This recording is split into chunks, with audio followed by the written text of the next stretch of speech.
Assalamualaikum warahmatullahi wabarakatuh. Alhamdulillah wassalatu ala rasulillah la nabiyya ba'da amma ba'du. Anak-anakku, siswa-siswi SD Islam Cikal Cendikia yang berada di rumah, bagaimana kabarnya nih? Ya, mudah-mudahan kita semua dalam keadaan sehat walafiat. Oke, perkenalkan, nama Mister adalah Ainal Yakin. Di sini Mister akan mengajar PAI kelas 5. Baik, kita akan masuk pembelajaran PAI kita. Pembelajaran PAI di kelas 5 yang pertama adalah tentang surat At-Tin. Ya. Nah, sebelum kita masuk pembelajaran, kita sama-sama membaca surat At-Tin supaya kita terbiasa dan menjadi hafal dalam membaca surat At-Tin. Ikutin Mister ya, bareng-bareng ya. A'udzu billahi minasyaitonir rajim. Bismillahirrahmanirrahim. Wattini wazzaitun wa turi sinin wa hadzal baladil amin. Laqad khalaqnal insana fi ahsani taqwim. Tsumma radadnahu asfala safilin illal ladzina amanu wa 'amilus solihati falahum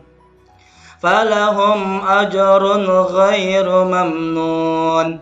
Fama yukadzibuka ba'du biddin alaysallahu bi ahkamil hakimin.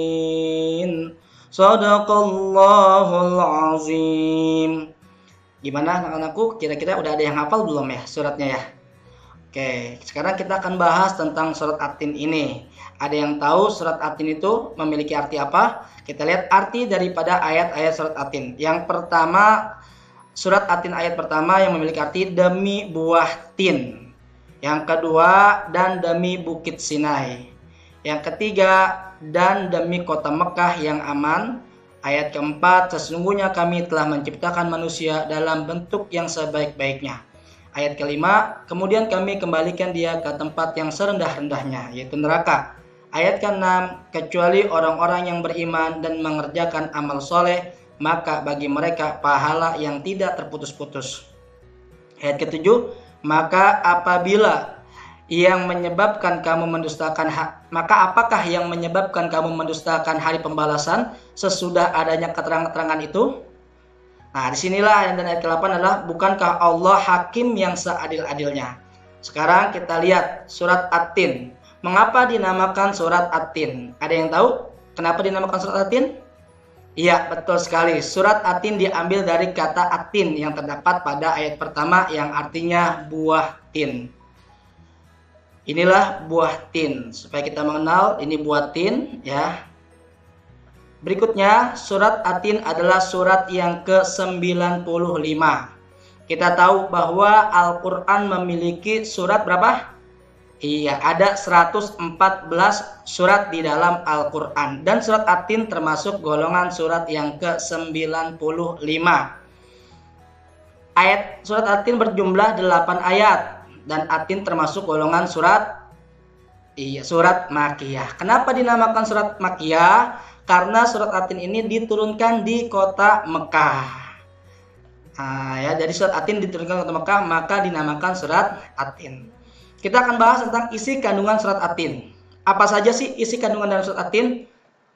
Oke, ayat 1, 2, dan 3 Allah bersumpah dengan 3 tempat diutusnya para nabi ulul azmi.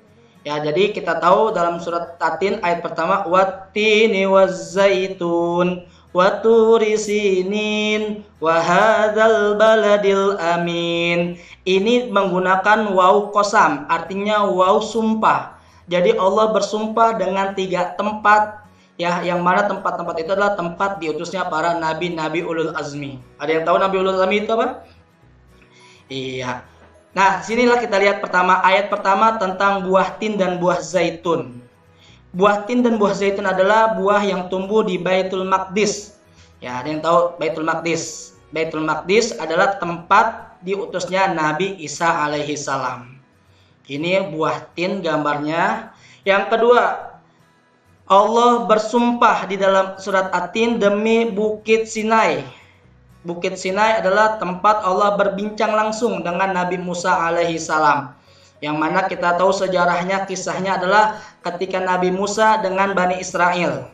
Ya, dengan Bani Israel, kaum Bani Israel tidak mau beriman kepada Allah sebelum mereka berjumpa dengan Allah. Akhirnya Allah perintahkan Nabi Musa untuk pergi ke Bukit Tursina.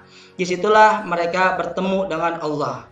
Ya, sehingga sampai bertemu sebenarnya, cuma di situ mereka sudah keburu pingsan duluan. Berikutnya adalah negeri Mekah yang penuh rasa aman, tempat diutusnya Nabi kita Muhammad sallallahu alaihi wasallam. Ya, di Mekah kita tahu ada Ka'bah Baitullah, disitulah di tempat utusnya Nabi kita Muhammad sallallahu alaihi wasallam, yang mana Nabi Muhammad dilahirkan di kota Mekah pada tahun gajah. Ya, ini kota Mekah. Oke, ayat keempat.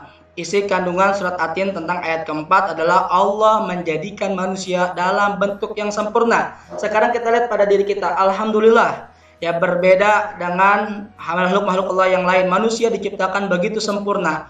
Ya, mulai memiliki akal, pikiran, segala macam, itulah kesempurnaan manusia.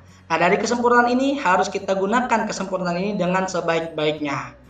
Ya, di ayat kelima Allah pun mengatakan, Allah mengingatkan manusia, sekalipun mereka sempurna tetapi dapat turun derajatnya menjadi hina karena pengetahuan, sikap dan perilaku apabila telah keluar dari ajaran syariat agama. Jadi Allah tegaskan di sini, kita manusia diutus oleh Allah dalam keadaan sempurna, tetapi kita pun bisa menjadi hina. Kenapa? Dengan pengetahuan kita. Jadi orang-orang yang pengetahuannya rendah, ya mohon maaf bahasa katanya itu bodoh, ya maka dia akan hina, akan terendah. Begitu juga sikapnya, perbuatan kita. Jadi dari sikap itu kita bisa dihinakan dari sikap kita. Perilaku kita, sikap tamak kita, rakusnya kita, itu membuat kita hina di mata Allah dan di mata orang lain. Ayat ke-6. Orang-orang yang beriman dan beramal soleh yang tidak akan hina. Jadi di ayat ke-6 sini Allah mengatakan bahwa ya manusia, sekalipun manusia akan bisa jadi hina, tetapi orang-orang yang beriman dan beramal soleh dia tidak akan hina. Ya. Ayat ke-7. Apa yang membuatmu mendustakan Allah padahal telah nyata ayat-ayat Allah? Ya, apa sih yang membuat kita mendustakan Allah? Allah telah memberikan begitu banyak tanda tentang kekuasaannya. Kenapa masih banyak orang-orang yang tidak percaya tentang adanya Allah? Kenapa masih banyak orang-orang yang tidak mau beribadah kepada Allah? Padahal Allah telah membuktikan itu semua. Kenyataan-kenyataan seperti Firaun yang sombong dengan kekuasaannya, akhirnya Allah hinakan dia. Ya, Qarun yang rakus dengan hartanya, Allah hinakan dia. Kenapa di antara kita masih ada yang seperti itu? Apakah itu cukup kurang buat kita sebagai bukti tentang Allah itu maha segala-galanya?